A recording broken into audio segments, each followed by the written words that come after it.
అనగనగా ఇద్దరు పిల్లలు. ఒక పిల్లోడు అనాథాశ్రమంలో ఉన్నాడు. ఇంకో పిల్లోడు వాళ్ళ ఫ్యామిలీతో ఉన్నాడు.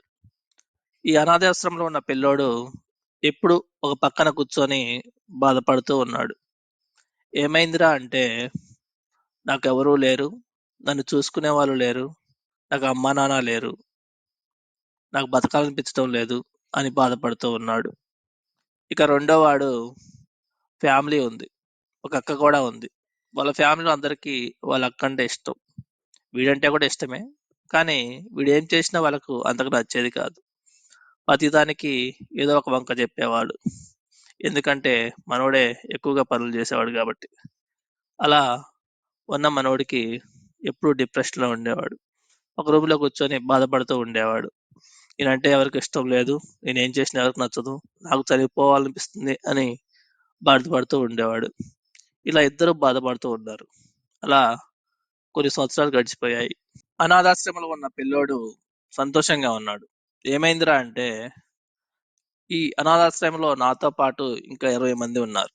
వాళ్ళకు కూడా ఎవరూ లేరు. వాళ్ళల్లో ఒకళ్ళని నేను నా వాళ్ళుగా భావిస్తే, వాళ్ళు కూడా నన్ను వాళ్ళ వాడిగా భావిస్తారు అని నాకొకళ్ళు చెప్పారు. నేను అదే చేశాను. ఇప్పుడు నాకొక మిత్రుడున్నాడు.